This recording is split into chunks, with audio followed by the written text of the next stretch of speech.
ভোলাবাসীর জন্য সুখবর। তার কুকরিদেরটা কিছু করার ইচ্ছা। সেই সুখবরটি কি আমি বিস্তারিত বলতেছি। এখানে কাজ শুরু করতে যাচ্ছেন।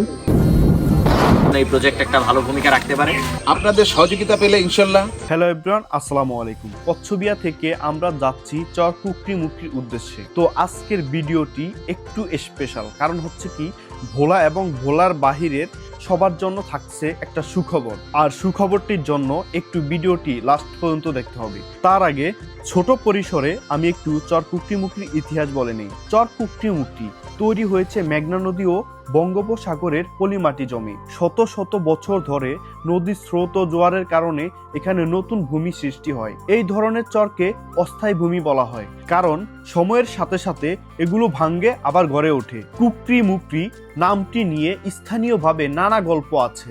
কেউ বলেন এটি পাখির নামে এসেছে, আবার কেউ বলেন স্থানীয় কোনো পুরানো শব্দ বা লোককথা থেকে নামের উৎপত্তি।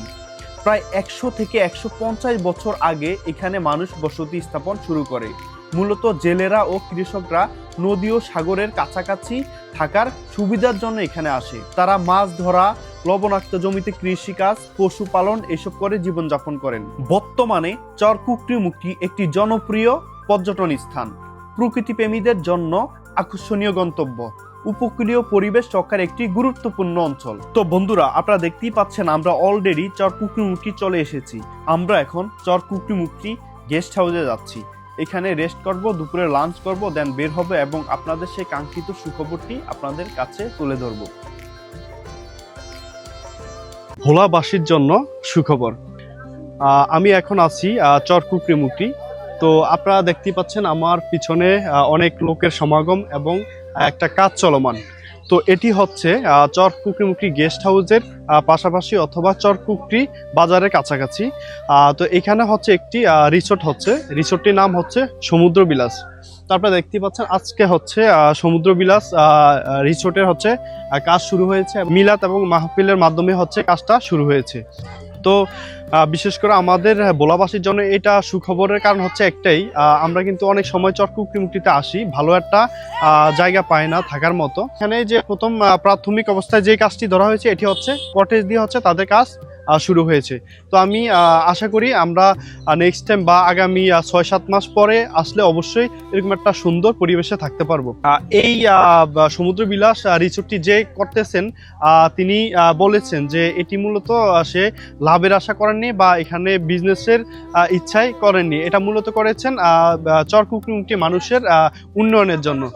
আমার চর কুকরিদেরটা কিছু করার ইচ্ছা, যে বাংলাদেশের বিভিন্ন জেলা থেকে লোকজন এদিকে এই চর আমাদের জেলায় মুখী করতে হয়। করার জন্য আমার এই প্রচেষ্টা, আপনারা সবাই যদি সহযোগিতা করেন, আসলে আমি একা করব না, এটার সাথে বাংলাদেশের আমার অনেক বন্ধু বান্ধব আছে। আমি চেষ্টা করতেছি বাংলাদেশের সব জেলা থেকে লোককে এর সাথে এই ব্যবসার সাথে ইনক্লুড করার জন্য। অলরেডি আমার সাথে আমার অনেক বন্ধু বান্ধব, এখানে কোনো দল মত নির্বিশেষে, কোনো দলের না, কে কোন দলের সেটা বড় কথা নয়। বড় কথা হইল যে এখানে একটা জিনিস আমরা করতে চাই, আমাদের জেলায় যেমন বাংলাদেশের সব জেলা থেকে লোকজন আছে, তাই না?